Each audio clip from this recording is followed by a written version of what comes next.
तो एक क्वेश्चन देख रहे हैं बेटा। सपोज हमारे पास एक कैपेसिटर है, ओके, और ये हमारा कैपेसिटर हमें दिखाया गया है इस तरह से। ये इनिशियल सिचुएशन है। इनिशियली एक कैपेसिटर है हमारे पास जिसका एरिया ए और डिस्टेंस उनके बीच का डी दिया हुआ है, और ये एयर कैपेसिटर है, एयर कैपेसिटर। ठीक है। अब K इज इक्वल टू 2 का एक डाइलेक्ट्रिक है। अब मैंने किया क्या, देखिए, हमने इस कैपेसिटर को लिया और इस कैपेसिटर को हमने इसकी प्लेट्स के जो बीच का गैप है वो कम कर दिया बेटा। ये आपको दिख रहा होगा, ठीक है। ये डिस्टेंस हमने d/2 कर दिया है। ये डिस्टेंस हमारा हो गया d/2। एरिया अभी भी a है क्योंकि प्लेट का एरिया तो मैं चेंज कर नहीं पाऊंगा, ठीक। और ये डाइलेक्ट्रिक जो था, इसको उठा के मैंने यहां से इसके बीच में इंसर्ट कर दिया। ये मेरा कंप्लीटली फिल हो गया डाइलेक्ट्रिक। ये समझ में आया बेटा? ठीक है। तो ये K इज इक्वल टू 2, ये हम यहां पे लिख देते हैं। ये हमने यहां इंसर्ट कर दिया। तो आपको पहले मुझे सिर्फ ये बताना है कि C में क्या चेंज आया। अभी मैंने आपसे कोई कंडीशन नहीं की कि बैटरी लगी थी या नहीं लगी थी। आपको सिर्फ ये बताना है कि what is C old and what is C new, ये आपको मुझे बताना है। तो जब हम C ओल्ड की बात करेंगे तो यहां क्लियर है कि C ओल्ड हमारा A epsilon not by D हो जाएगा, क्योंकि पैरेलल प्लेट कैपेसिटर के लिए ये होता है A epsilon not by D। और यहां पर हो जाएगा बेटा K A epsilon not D/2। अब अगर आप इसको देखेंगे तो K की वैल्यू मैंने आपको दी हुई है। K की वैल्यू है 2 into 2 A epsilon not by D। ये मेरा C न्यू हो जाएगा। तो मैं सिंपली कह सकता हूं C new is equal to 4 times C old. अब ये मैंने आपको एक एग्जांपल दिया एक कंडीशन के लिए, ठीक है, कि ऐसा मैंने किया। मैं गैप को इंक्रीज कर सकता हूं, मैं डाइलेक्ट्रिक को रिमूव कर सकता, पहले से डाइलेक्ट्रिक है मैं उसे रिमूव कर सकता हूं। तो आपको सिर्फ कंडीशन देख के C ओल्ड निकालना है और C न्यू निकालना है, और फिर क्वेश्चंस को डील करना है। ओके। इसका plate area A, gap D दिया हुआ है, और ये एयर कैपेसिटर है, ठीक, ये आपको गिवन है। और इसको आपने एक बैटरी के साथ कनेक्ट कर दिया। तो जब आप इसे बैटरी के साथ कनेक्ट करेंगे, ओके, तो ये आपको पता है यहां पे अगर V है और इसका कैपेसिटेंस C है, तो इस जगह पे आपका पॉजिटिव चार्ज आ जाता है। क्लियर? और ये भी आपको पता है कि Q is equal to CV। ये हम सब लास्ट क्लास में कर चुके हैं। अब देखिए मैं कर क्या रहा हूं, मैं इस बैटरी को यहां से रिमूव कर रहा हूं। इसके रिमूव करने से चार्ज जो है वो यहीं पर फंस के रह गया, अटक गया बेटा ये चार्ज, ठीक है। अब ये चार्ज कहीं नहीं जा सकता, तो ये चार्ज मेरे पास यहीं पर है, ये सारा कनेक्शन बाहर चला गया। तो ये बैटरी रिमूवल की कंडीशन है। क्लियर? अब मैंने क्या करना है, वो जो ऊपर मेरे पास एक डाइलेक्ट्रिक था ना, मैं कोशिश करता हूं इस डाइलेक्ट्रिक को, नहीं आ रहा है। ओके, चलिए जी, ये डाइलेक्ट्रिक आ गया और मैंने इसको इसके अंदर इंसर्ट कर दिया। क्लियर? ठीक है। चार्ज वहीं का वहीं है, और एक काम और कर लेते हैं बेटा, कंडीशन क्या दी हुई है, एरिया ए है, ये तो थी मेरी इनिशियल सिचुएशन, ठीक। फाइनल सिचुएशन है, मेरा एरिया ए है, डी को मैंने डी बाई 2 कर दिया, के इज इक्वल टू 2 को इंसर्ट कर दिया है, ठीक है। इस मोमेंट पे मैंने आपको प्लेट के बीच का गैप कम करते हुए नहीं दिखाया, बट पहले मैं आपको यह चीज बता चुका हूं कि कैसे कम करना है। नाउ आपको मुझे बताना है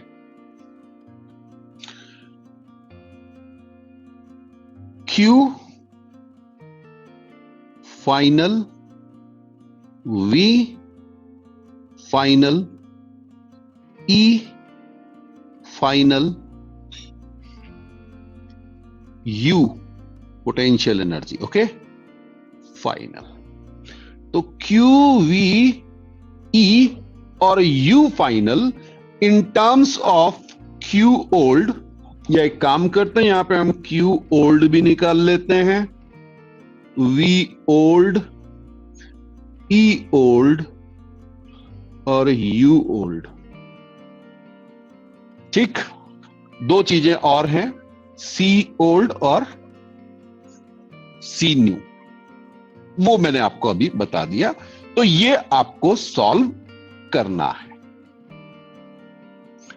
देखिए, सबसे पहली चीज इसमें करनी क्या है, हमें सबसे पहले हमें यह देखना है कि जब हमारी बैटरी हमने रिमूव की थी तो हमारे पास चार्ज जो था वो सेम है।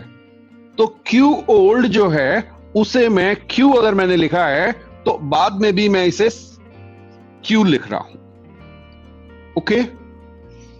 एक तो ये है, और C ओल्ड जो मेरा था वो था A epsilon not by D, और C न्यू मेरा हो गया था, हाँ जी, 2, K की जगह 2 आया, A epsilon not D by 2, मैंने इसीलिए वो एग्जाम्पल लिया जो हमने ऊपर सॉल्व किया था। तो ये मेरा आ जाएगा 4 टाइम्स C ओल्ड। एग्री करते हैं इससे? जब मैं बात करूंगा V ओल्ड की, तो V ओल्ड मेरा आ जाएगा Q बाय C ओल्ड। ये फॉर्मूला मुझे यूज करना होगा बेटा, ठीक है, Q बाय C ओल्ड। और V फाइनल मेरा आ जाएगा Q बाय C न्यू, ठीक है जी। तो अब देखिए Q तो यही सेम रहा, C न्यू कितना हो गया, V 4 टाइम्स C ओल्ड, तो मैं इसे कह सकता हूं 1/4 times Q by C old. क्या था मेरा V ओल्ड, तो ये V ओल्ड पहले जो भी पोटेंशियल था, पहले जो भी पोटेंशियल था जिसे हमने V ओल्ड कहा था, उसका 1/4 रह गया। तो जो बैटरी मेरी V पोटेंशियल की बैटरी लगी थी, फाइनली उसका पोटेंशियल V/4 हो जाएगा। ये समझ में आ गया तो फिर आगे बढ़ेंगे। अब E ओल्ड का फॉर्मूला किसके टर्म्स में, हाँ, V वाले टर्म्स में मत लिखिएगा, V के टर्म्स में लिख सकते हैं बट फिर आपको V न्यू निकालना पड़ेगा, या V फाइनल जिसे आपने, ठीक है। तो E ओल्ड हमारा क्या था, sigma by epsilon not. E old मतलब इलेक्ट्रिक फील्ड इनसाइड कैपेसिटर, तो ये मेरी थी बेटा Q by A epsilon not, ठीक है। क्या यही थी,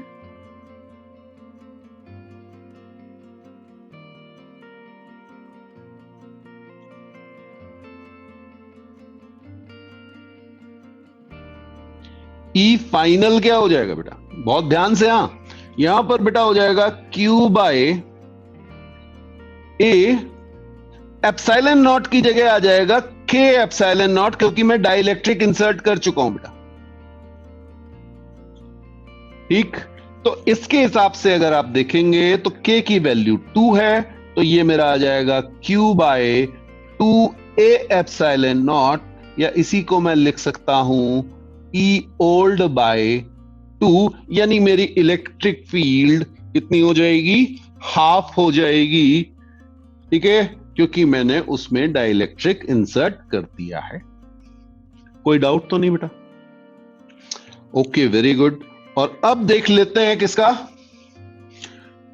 एनर्जी का। तो एनर्जी अगर हम पहले देखेंगे तो Q के टर्म्स में अगर हम फॉर्मूला लिखेंगे तो लिखेंगे Q square by 2C old, ये हमारी पहले एनर्जी थी। फाइनली एनर्जी हमारी क्या हो जाएगी बेटा, Q square by 2C new, ठीक है। तो इसको जब आप सॉल्व करेंगे तो ये मेरा आ जाएगा Q square by 2 4 times C old, ठीक। तो इसको आप देखेंगे तो ये 1/4 टाइम्स U ओल्ड आ जाएगा, बिकॉज ये जो मेरे पास Q square by 2C old term था, ये आप यहां देखिए, ये रहा,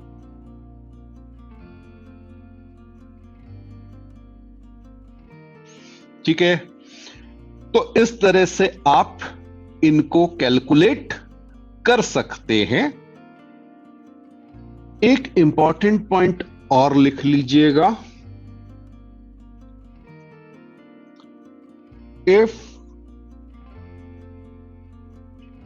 nothing is said about battery, it is assumed that after charging battery is removed। अगर कुछ नहीं कहा गया आपसे तो आप एज्यूम करेंगे कि आपकी बैटरी को रिमूव कर दिया गया, ये आपका बाय डिफॉल्ट वाली सिचुएशन हो जाएगी। समझ में आया? नेक्स्ट केस लेते हैं बेटा। नेक्स्ट केस में हमारे पास फिर से एक कैपेसिटर है, this is my capacitor C, ठीक है। ये एयर कैपेसिटर है, एरिया A, गैप D, और इसको मैंने एक बैटरी के साथ कनेक्ट कर दिया है। तो ये मेरी बैटरी है, बैटरी का पोटेंशियल डिफरेंस आपको V दिया हुआ है, कैपेसिटेंस आप निकाल सकते हैं। अब आपने क्या किया, ये आपकी, अब यहीं पे बना दे रहा हूं बेटा, ये आपकी इनिशियल कंडीशन है। फाइनल कंडीशन में ये बैटरी आपकी लगी रही और इस बैटरी से आपने कैपेसिटर को बस चेंज, मतलब वही कैपेसिटर है, बस उसकी प्लेट के बीच का गैप चेंज कर दिया है, ठीक है। ये गैप जो था, लेट्स से ये D था, तो फिर से आपने गैप को कर दिया D/2 और यहां पे आपने एक डाई इलेक्ट्रिक इंसर्ट कर दिया और ये डाई इलेक्ट्रिक, फिर से वही कैलकुलेशन जिससे हमें बार बार मेहनत ना पड़े, हम K = 2 का डाई इलेक्ट्रिक इंसर्ट कर देते हैं। ये समझ में आया बेटा? तो अब आपको मुझे बताना है Q ओल्ड, V ओल्ड, ठीक है जी, और E ओल्ड, और क्या है हमारा U ओल्ड, और एक तो था ही, वो तो सबसे पहले कैलकुलेट करना है C ओल्ड। कोल्ड नहीं है, ये C ओल्ड है, ओके। और फाइनल पोजीशन में मेरा Q न्यू, या फाइनल, जो भी आप लिखना चाहें, ठीक है। मैं आपको फाइनल और न्यू इसलिए लिखा दे रहा हूं कि कई बार क्वेश्चंस में न्यू लिखते हैं, कई बार ओल्ड लिखते हैं, कई बार आफ्टर बिफोर लिख देते हैं। तो U न्यू और यहां पे मैं लिख रहा हूं C न्यू, ठीक है। तो ये फाइनल सिचुएशन है और ये इनिशियल सिचुएशन है। हाँ जी, तो Q = क्या होगा, CV, जिसे हम कहेंगे A epsilon not by D into V. ये समझ में आया बेटा? वी ओल्ड, मान लीजिए ये बैटरी वी से कनेक्टेड था तो वी रहेगा, तो यहां पर वी न्यू भी क्या हो जाएगा? वी। अब आपको ये बाकी कैलकुलेट करने के लिए टाइम दे रहा हूं बेटा, आप इनको कैलकुलेट कीजिए, थोड़े से टाइम के बाद इसे डिस्कस करते हैं। चलिए सी ओल्ड फिर से हम कहेंगे A epsilon not by D, और सी न्यू हमारा हो जाएगा 4 टाइम्स सी ओल्ड। ठीक है जी। अब देखिए क्यू न्यू क्या हो जाएगा। अब फॉर्मूला जो लगेगा ना वो लगेगा सी न्यू इंटू वी, और ये मेरा हो जाएगा 4 times C old into V, और ये हो जाएगा 4 टाइम्स क्यू ओल्ड। तो पिछले वाले केस में जो Q हमारा कांस्टेंट था, इस केस में Q 4 टाइम्स हो गया पुरानी वैल्यू के। ये जो वैल्यू हमारे पास थी यहां पर बेटा ये 4 टाइम्स चार्ज इंक्रीज कर गया क्योंकि बैटरी कनेक्टेड थी। ओके, अब देखिए ई ओल्ड की अगर आप बात करेंगे तो अब फॉर्मूला कौन सा लगाएंगे? हां जी, अब फॉर्मूला लगेगा इन टर्म्स ऑफ V, तो V बाय D आएगा। क्लियर है? तो यहां पर V बाय D, और यहां आ जाएगा बेटा V तो सेम रहा लेकिन ये मेरा आ जाएगा D बाय 2, तो ये मेरा आ गया 2 टाइम्स V बाय D, और ये ट्वाइस ऑफ ई ओल्ड। जो पहले इलेक्ट्रिक फील्ड थी उसकी क्या हो गई? डबल हो गई। ये समझ में आया? तो कुछ रिस्पॉन्स भेज दीजिए फिर आगे बढ़े।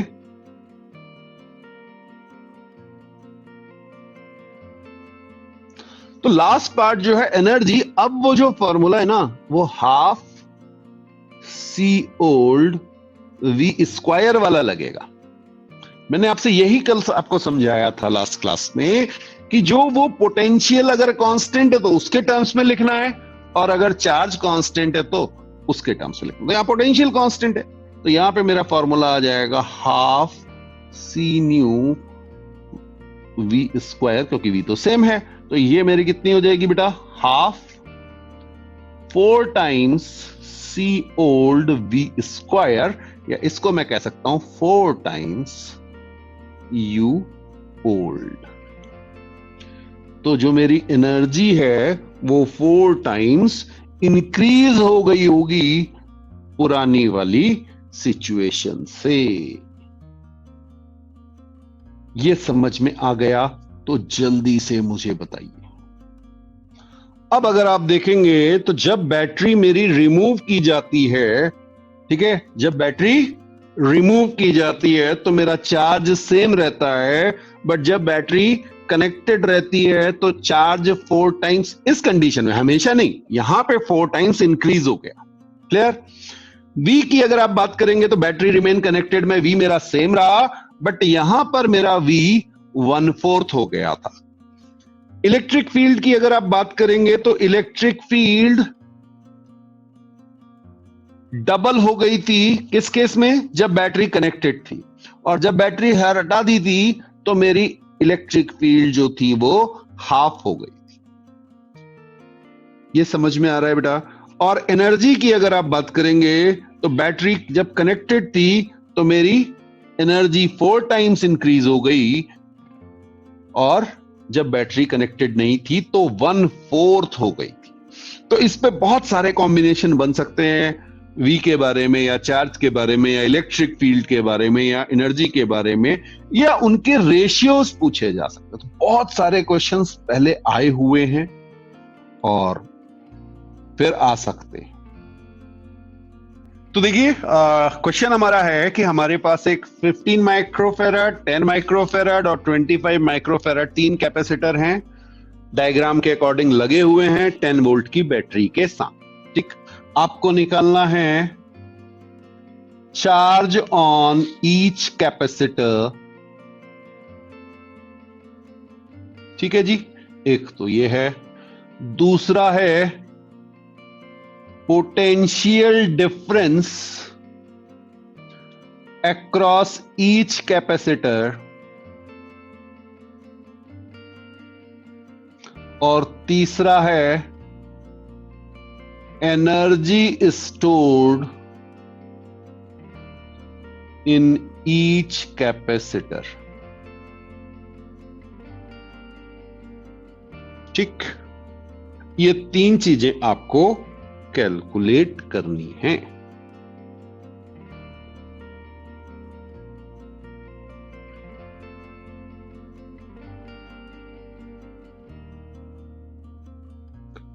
ओके, सबसे पहले हम इक्विवेलेंट सर्किट इसका बनाएंगे। तो इक्विवेलेंट सर्किट देखिए कैसे बनाऊंगा मैं।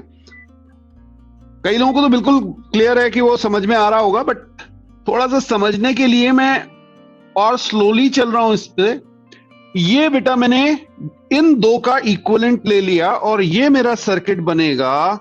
एक कैपेसिटर इधर, एक कैपेसिटर इधर, और एक यहां पे मेरी लगी होगी क्या, बैटरी। ठीक है, मैं ये सर्किट आपको दिखा रहा हूं। ये मेरी 10 वोल्ट की बैटरी, ये मेरा 25 माइक्रोफेरेड का ये 1/3 है, और ये मैंने 1+2 का कॉम्बिनेशन ले लिया है। और ये आपको पता है दोनों पैरेलल में थे, क्योंकि यहां पर मेरा Q1 चार्ज आएगा, यहां पर Q2, और यहां दोनों मिल जाएंगे। तो इस पॉइंट और इस पॉइंट के बीच दोनों कैपेसिटर लगे हुए हैं सेम पॉइंट के बीच। Okay, very good. तो यहां पे आपका ये आ जाएगा 25 माइक्रोफेराड। देखिए यहां पर ध्यान देने वाली चीज है, अगर मेरे कैपेसिटर आइडेंटिकल हैं तो मेरा वोल्टेज भी बिल्कुल बराबर बराबर हो जाएगा, और 10 वोल्ट कितने में डिवाइड हो जाएगा, 5 वोल्ट में। ये समझ में आया? ठीक है, ओके। एक तो ये चीज हो गई। अब दूसरा देखिए, दूसरा आप क्या करेंगे, यहां पे 25/2 माइक्रोफेराड, और ये मेरी बैटरी हो जाएगी 10 वोल्ट की। ठीक, ये क्लियर है बेटा?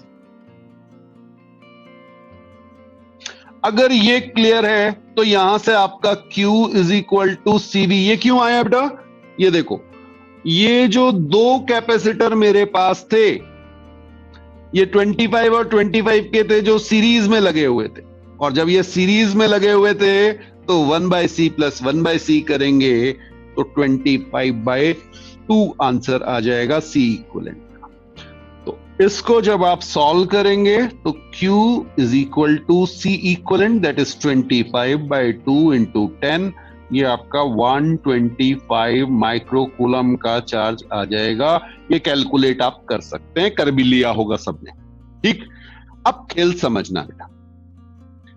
ये चार्ज कहां से है? जो बैटरी से निकला था 125 माइक्रोकूलम का, ये आगे गया, यहां पे दो पार्ट में डिवाइड हो गया है बेटा। ठीक, अब आपको पता है ये वोल्टेज कितना है, 5 वोल्ट। यहां पर ये हेल्प कर जाएगा, ये वाली चीज, ये जो बीच में इंटरमीडिएट वाले को हमने बना के रखा था ना, ये हेल्प कर जाएगा। ठीक है, तो 5 वोल्ट अगर मेरा पोटेंशियल मुझे पता है तो C1 V1 से Q1 निकाल लेंगे। Q1 कितना आ जाएगा बेटा, 75 माइक्रोकूलम, और Q2 कितना आ जाएगा, 50 माइक्रोकूलम, और दोनों को आप जोड़ेंगे तो 125 आ जाएगा। और इस वाले पे 125 माइक्रोकूलम, क्योंकि इसके अक्रॉस भी पोटेंशियल कितना आया था बेटा, 5 वोल्ट, और कैपेसिटेंस है 25। ये समझ में आया बेटा? तो जल्दी से देखते हैं कि हमारी वैल्यूज क्या क्या आ गई। यहां पर Q1 हमें कैलकुलेट करना था, Q1 आया 75 माइक्रोकूलम, Q2 आया 50 माइक्रोकूलम, और Q3 आया 125 माइक्रो कूलम। ठीक है, टोटल चार्ज 250 नहीं है, ये ध्यान रखिएगा। ठीक, टोटल चार्ज 125 माइक्रो कूलम है जो बैटरी से निकला हुआ है। अब देखिए, ये तो पहले वाले का आंसर आ गया। पोटेंशियल डिफरेंस V1 V2 ये 5 वोल्ट थे और V3 भी 5 वोल्ट था। ठीक, ये समझ लेना बेटा, तीनों पोटेंशियल बराबर हैं, लेकिन ये तीनों सीरीज में नहीं है। ऐसा हो सकता है कि पोटेंशियल बराबर आ जाए। ठीक है, और फिर है एनर्जी स्टोर। एनर्जी स्टोर के लिए आप हाफ U1 एक आपको कैलकुलेट करके दिखा देता हूं। हाफ इंटू C1 मैंने ले लिया 15 into 10 to the power -6 into 25।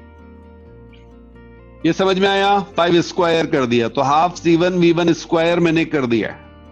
इस तरह से आप एनर्जी निकाल सकते हैं। कितनी आई एनर्जी बेटा?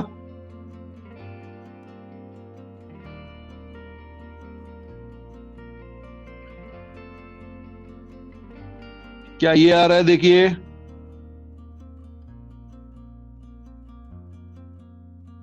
ठीक है, U1 कुछ ऐसा आएगा। इसी तरह से U2 आएगा, वो आप कैलकुलेट कर लीजिएगा। ठीक, तो हमारी U1 आ गई 375 माइक्रोजूल, 625/2 माइक्रोजूल। U3 आ गई, U2 जो है वो 125 माइक्रोजूल आ गई। जब इनको सम कीजिए तो टोटल U क्या आ गई? टोटल एनर्जी स्टोर्ड, हाँ जी, तो ये 625 और 375 मिलकर 1000 हो गया। 1250, हाँ सॉरी, 1125, हाँ 1250/2 आ गया बेटा। 625 आ रही है, देखिए जरा, 625 माइक्रो जूल आ रही होगी। क्या कर रही है? अरे भाई बाय 2 भी तो है, बाय 2 भी तो है। एलसीएम लेके करना पड़ेगा। सॉल्व कीजिए एक बार। मेरे ख्याल से 625 आना चाहिए।